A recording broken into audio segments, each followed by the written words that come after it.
Bonjour à tous. Quelles sont les nouvelles pratiques en matière de gestion des données? Aujourd'hui, à la une de Smart Tech, on va parler de cloud, de stockage. On va regarder ce qui change. Et puis, on va même se projeter plus loin en regardant vers l'avenir, avec un avenir qui se concrétise.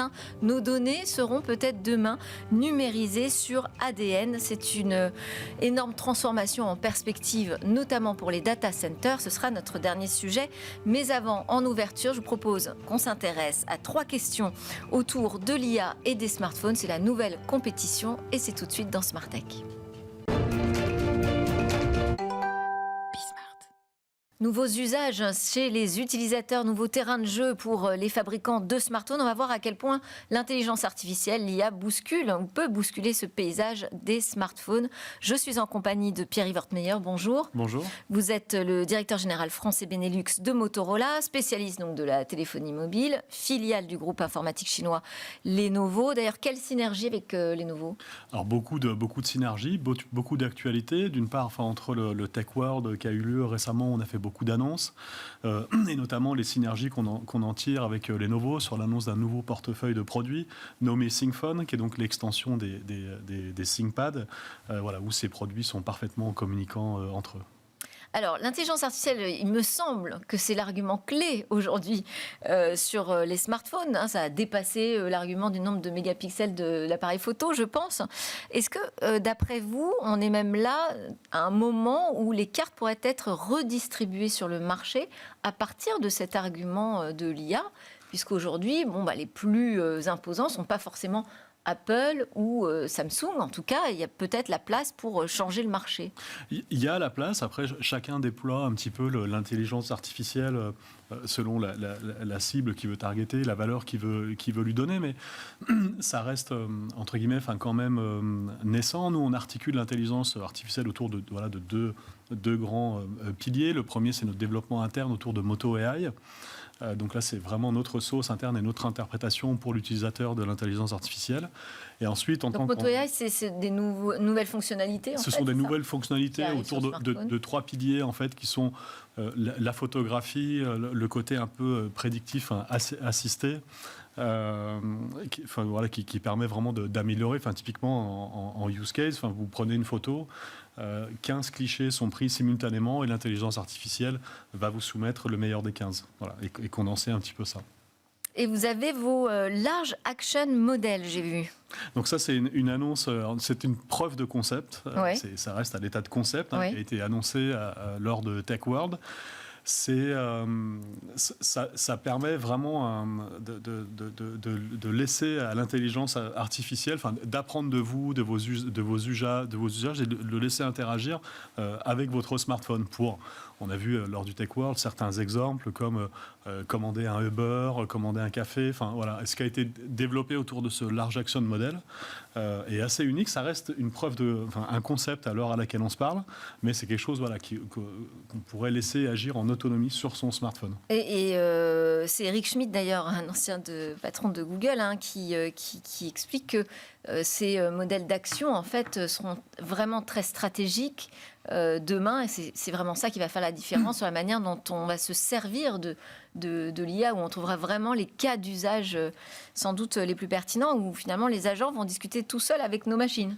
C'est vraiment le mode donc d'interaction qui va changer. Et donc ça fait aussi partie de notre vision, et en tout cas, quel service et quelle valeur on peut apporter à nos consommateurs pour fluidifier ces interactions et qu'elles soient simples et naturelles.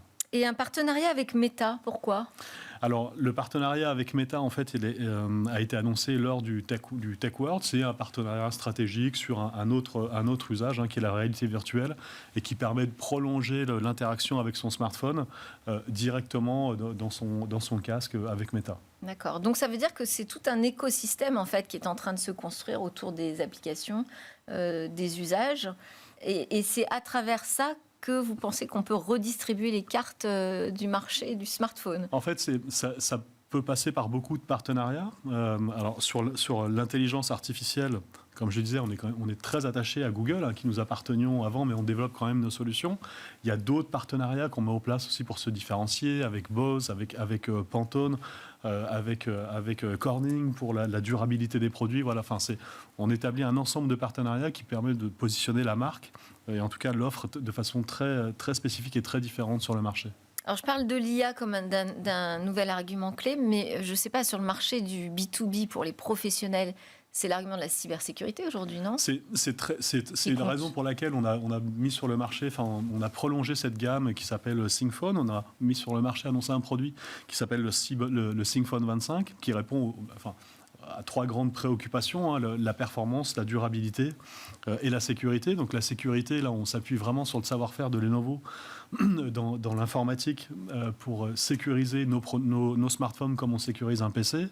La durabilité, c'est mettre aussi des produits sur le marché qui ont une durée de mise à jour d'OS ou de sécurité très étendue. Aujourd'hui, le ThinkPhone 25, c'est un produit que vous pouvez garder jusqu'en 2030 et qui aura toutes ces mises à jour de sécurité et autres. Voilà, c'est vraiment, tout ça sans compromis sur la performance.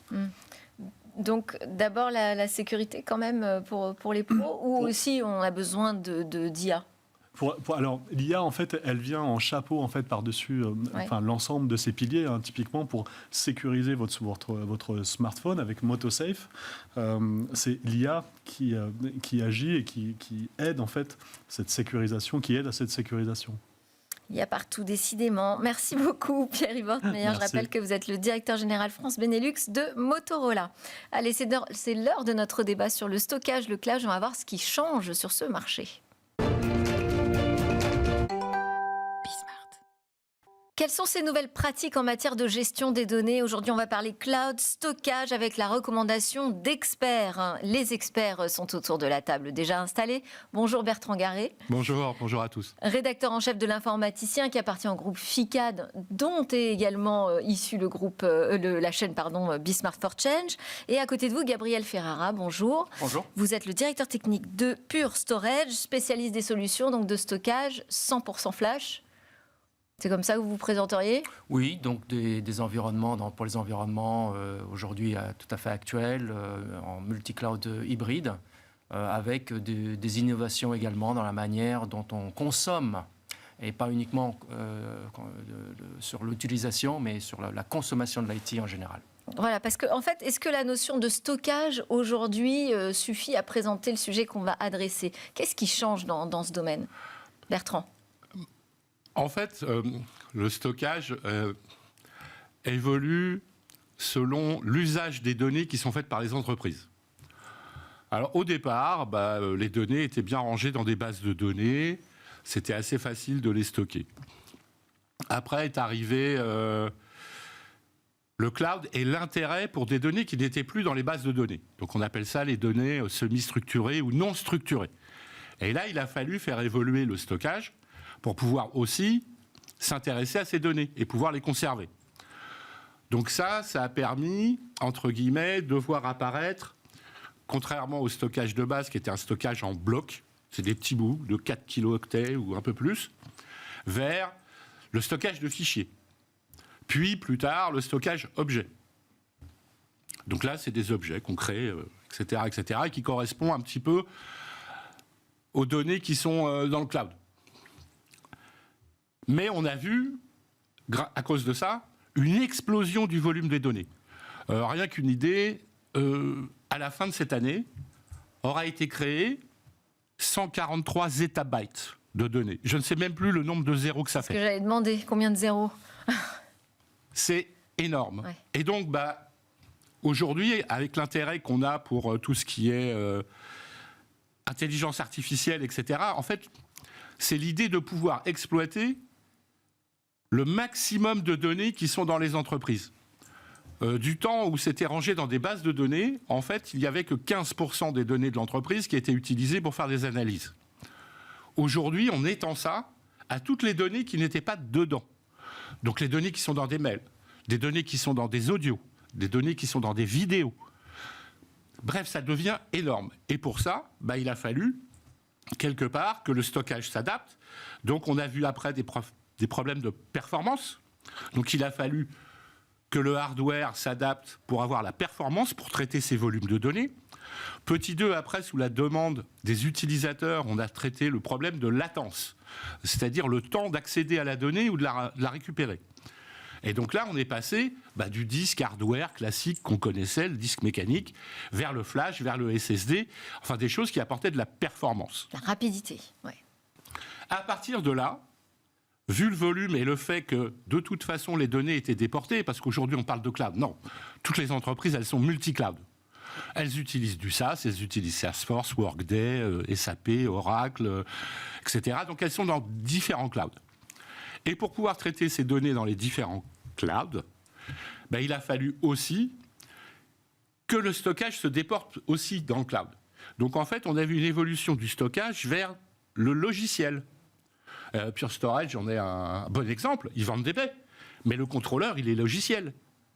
Et c'est ça qui permet d'avoir cette possibilité de gérer toutes les données partout.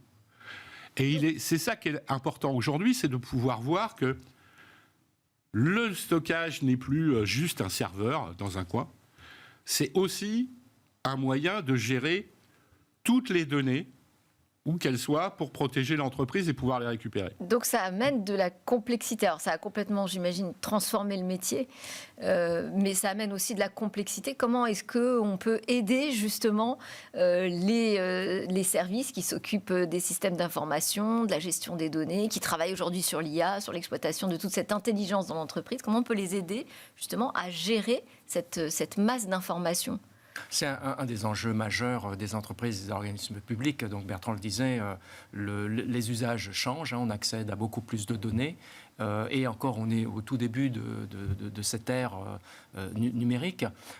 Et en même temps, vous avez un système d'information qui s'est complexifié. Avant, on avait juste une seule machine, voire deux. Aujourd'hui, on en a plusieurs avec des clouds qui peuvent être aussi assimilés à des entrepôts de données, donc des salles. Donc, les DSI font face à une complexité de plus en plus grande de leur système d'information, donc d'où les problèmes de sécurité.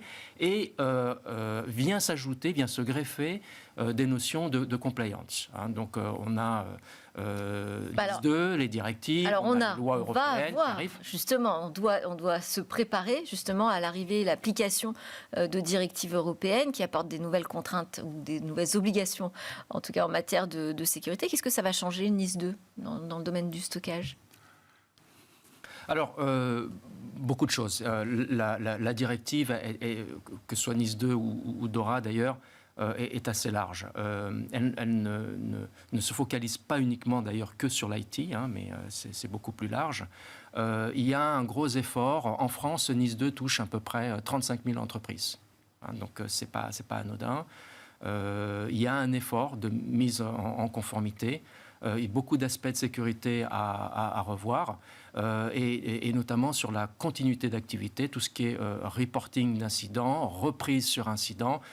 Il faut être complet et rapide avec des solutions beaucoup plus abouties que ce que les entreprises et les organismes publics ont jusqu'aujourd'hui. Alors, dans Smartech, on le traite depuis quand même quelques temps, ce sujet de NIS2, mais plus particulièrement sur notre problématique de la gestion des données, de leur sauvegarde, de leur stockage.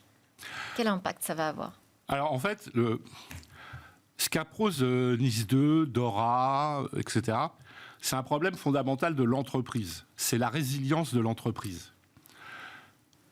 Et toutes ces problématiques viennent d'un contexte un peu spécifique. C'est que déjà, en France, on n'avait peut-être pas fait forcément tous les efforts possibles autour de la protection des données. Il faut être clair.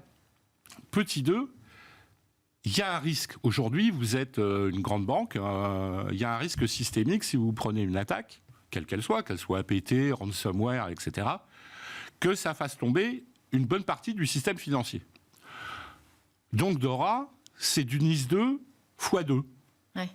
On durcit pour les secteurs réglementés la résilience et les exigences de résilience pour éviter que le système tombe. NIS2, c'est la même chose. En plus édulcoré peut-être. Ça veut dire que certains... Avant, en France, on avait les OIV, les organismes d'importance vitale, etc., etc. Et c'était un nombre limité d'entreprises. C'était très souvent des grands comptes, plutôt défense, étatique, etc. Aujourd'hui, même un trafic, quelqu'un qui vous transmet de l'eau chez vous, il va être NIS 2. Hein. Un hôtel, il va être NIS 2. Sur certaines de ces activités considérées comme essentielles. Voilà, il y a beaucoup plus d'activités qui vont être couvertes. Et ce qu'on va leur demander, c'est d'être résilients aussi. Et là, la problématique, elle va être que... Mais concrètement, la base de la cette résilience, protection des données, est-ce que ça veut dire qu'on va voir arriver des nouveaux services sur le marché, justement, pour cette mise en conformité ? non, ça va renforcer ce que les acteurs du stockage avaient mis en place, mais autour d'une problématique qui va s'axer vers la résilience de l'entreprise. Comme le disait M. Ferreira, l'idée, c'est de pouvoir reprendre l'activité le plus vite possible. Avec un autre pendant, c'est ne pas perdre de données. Et donc là-dessus, le stockage va servir, entre guillemets, à la fois de première ligne et de dernière ligne de défense. Que ce soit par le stockage primaire, comme le fait Pure Storage, les acteurs du backup, voire même l'archivage. Et maintenant, comme toutes ces données sont dispersées dans différents clouds, il va falloir que les solutions de stockage s'adaptent pour pouvoir protéger les données selon les environnements. Voilà. Vous voulez rajouter quelque chose là-dessus ? Oui, effectivement, tous les éditeurs et les constructeurs de plateformes de données ont fait évoluer leurs solutions de manière à prendre en compte toutes ces nouvelles réglementations, avec des techniques qui ne sont pas nouvelles, hein, comme l'immuabilité, la prise de clichés de données totalement invisibles pour justement s'affranchir de complicité interne, hein, et pas uniquement d'attaques externes, hein, mais aussi le côté interne est important. Alors, on a parlé de multi-cloud, on m'avait dit, de toute façon, tout le monde est multi-cloud, et tout ça. On parle aussi beaucoup de cloud hybride. Est-ce que vous pouvez nous faire un point, justement, sur la différence entre les deux, les avantages, les inconvénients, à quel cas d'usage, à quelles applications cela convient le mieux de passer en cloud hybride ou en multi-cloud ? Qui veut commencer ? Bertrand. Sur la notion d'hybridité du Ouais. cloud, il y a autant de définitions qu'il y a d'entreprises. Un cloud hybride, ça peut très bien être je suis dans mon data center et j'ai du cloud public. J'ai créé mon cloud privé et j'ai un cloud public. Je suis dans différents clouds. Donc en fait, la notion de cloud hybride, c'est devenu un petit peu un mot valise sur le fait de pouvoir utiliser différents environnements qui réagissent comme un cloud. Oui, d'accord. À partir de ça, quoi qu'il arrive, ça augmente ce qu'on appelle la surface d'attaque. Et que là-dessus, autant il y a depuis 2 ans, les entreprises sont très sensibles à ce qu'on appelle le ransomware et la fuite de données. Là-dessus, le dernier spectaculaire a été quand même la fuite de données chez Free. Quand on a quelques millions d'IBAN qui se baladent sur la planète, ça fait pas joli dans le paysage. Au passage, il faut comprendre que lors d'une attaque de ransomware, les éléments de stockage et de backup, de sauvegarde des données, sont les premiers qui sont attaqués, silencieusement, pour être sûr que l'entreprise ne puisse pas récupérer ces données et donc payer la rançon. Donc là-dessus, juste se protéger sur son site central et sur ce qu'on a là, les workspaces, tout ce que vous voulez, sans protéger le stockage, ça veut dire j'ai mis une porte blindée mais j'ai ouvert toutes les fenêtres. Et là-dessus, il y a un vrai problème de résilience globale de l'entreprise où on doit aussi protéger son stockage. Ça me protège mieux ou moins bien finalement de passer en multi-cloud ? Parce qu'on dit ça augmente la surface d'attaque. D'un autre côté, ça multiplie la dispersion de mes données. On ne met pas tous les œufs dans le même panier. Quel est votre point de vue là-dessus ? J'ai jamais vu un opérateur de cloud, quel qu'il soit, vous dire mettez vos données chez moi, c'est ouvert à tous les vents et tous les hackers peuvent venir. Non, quelque part, ça élève quand même le niveau de sécurité de base. Après, ça n'empêche pas d'être prudent. Pour beaucoup, les opérateurs de cloud ont la responsabilité de ne pas perdre de données. Ça ne veut pas dire qu'ils sont là pour les protéger. C'est ce qu'on appelle la responsabilité partagée dans le cloud. C'est un concept que parfois les gens ont du mal à comprendre. C'est que chacun a ses tâches à faire. Et protéger et stocker les données dans le cloud est de la responsabilité de l'entreprise, pas de l'offreur de cloud. Ouais. Et donc, il y a le besoin rappeler. de faire quelque chose. C'est juste le contrat qu'ils ont signé. Quelle stratégie vous recommandez ? Alors, l'angle d'approche de Pure Storage est assez simple, c'est-à-dire qu'on n'a pas voulu privilégier ni l'un par rapport à l'autre. Donc, toutes les solutions qu'on fournit on-premise, on les fournit également dans les clouds publics. Donc, uniquement le logiciel dans le cloud public qui fonctionne en fait avec l'infrastructure du fournisseur. Et donc, c'est finalement les usages, Bertrand le disait très bien, les usages ont évolué et on s'est adapté à ces usages, de telle sorte que maintenant, on donne la possibilité aux clients de consommer la donnée et des services, que ce soit on-premise ou dans les différents clouds, de la même façon, c'est la même façon d'opérer. Et en plus, ce que je disais en introduction, c'est qu'on a été un peu plus loin et finalement, on a juste un seul contrat commercial et le client, en fait, il nous dit, bah voilà, je consomme 10% de premise, 90% dans le public, etc. Et nous, l'éditeur, le fournisseur, en fait, s'adapte à l'usage du client pour pouvoir mettre à disposition de chaque client les bonnes solutions aux bons endroits. Eh bien, merci beaucoup à tous les deux pour vos éclairages. Je rappelle que vous êtes Gabriel Ferreira, vous êtes le directeur technique de Pure Storage, donc spécialiste de ces solutions de stockage qui évoluent grandement, et Bertrand Garret, le rédac-chef de l'Informaticien. Merci beaucoup.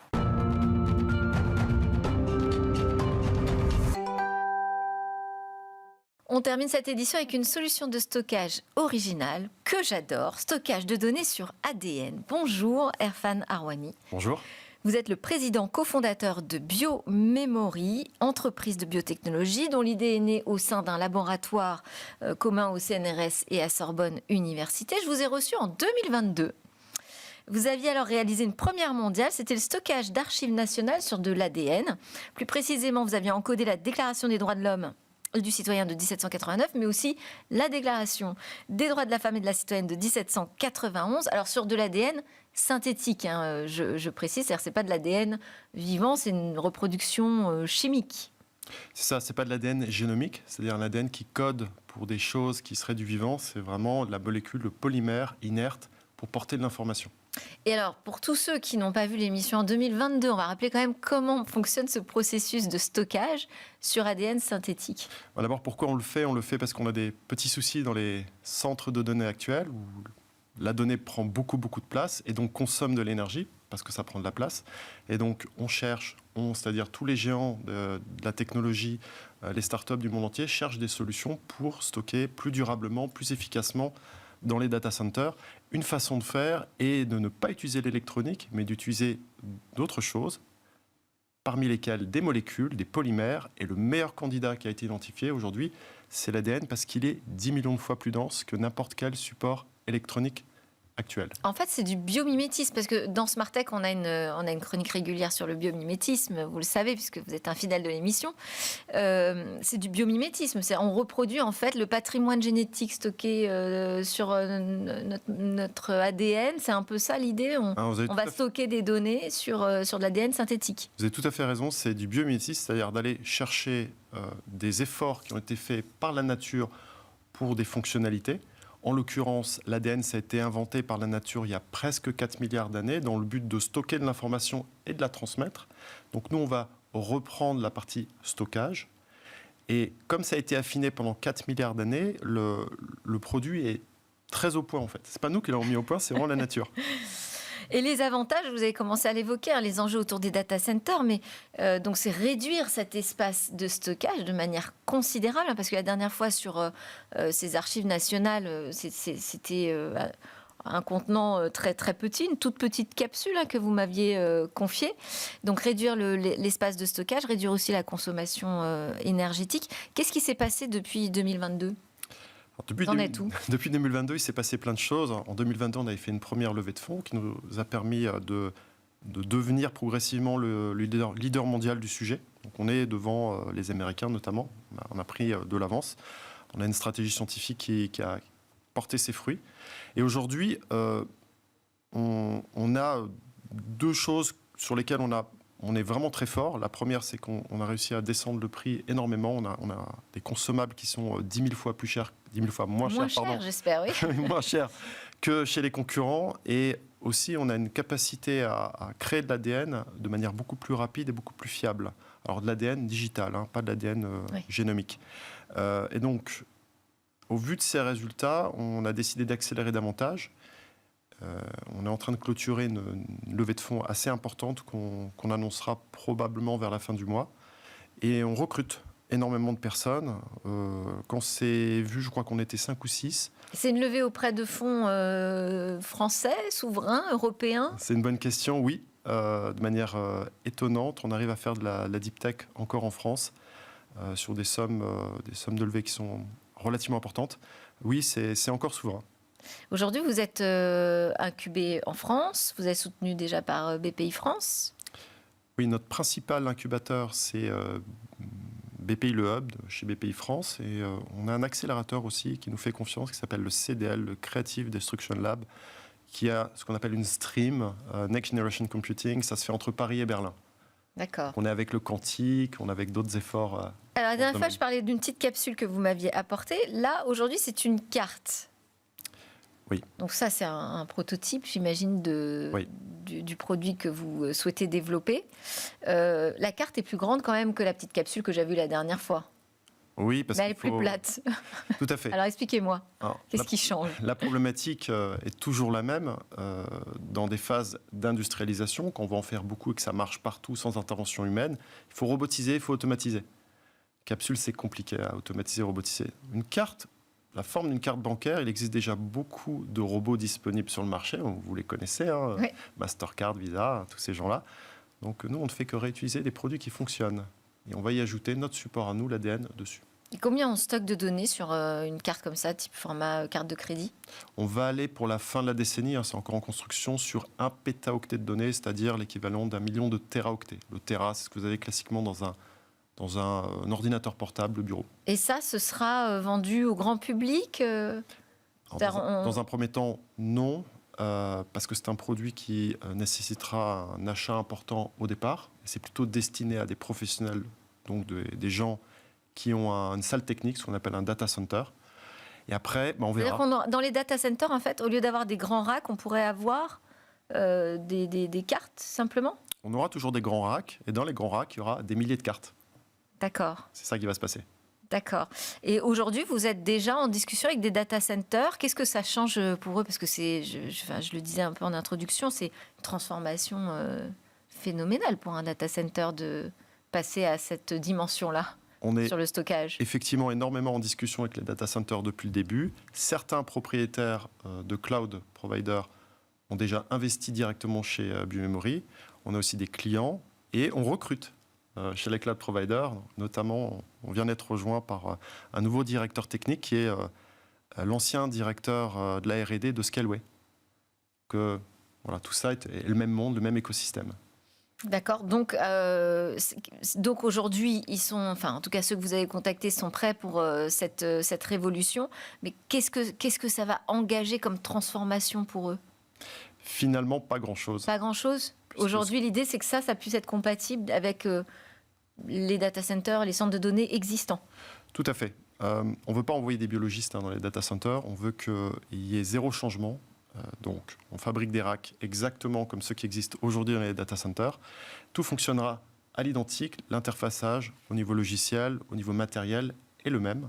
Et c'est pour ça qu'on travaille très dur avec les data centers aujourd'hui, avant qu'on livre les premiers racks. Simplement, ils pourront stocker beaucoup plus dans beaucoup moins d'espace. Et surtout, plus durablement. Et plus durablement. Merci beaucoup, Erfan Arwani. Vous revenez avant 2 ans pour me dire où vous en êtes. PDG, je rappelle, de Biomemory. Merci à vous de nous suivre avec fidélité dans Smart Tech. Vous nous regardez sur la chaîne Be Smart for Change. Vous pouvez aussi nous suivre en podcast, en replay sur les réseaux sociaux. À très bientôt pour de nouvelles discussions sur la tech.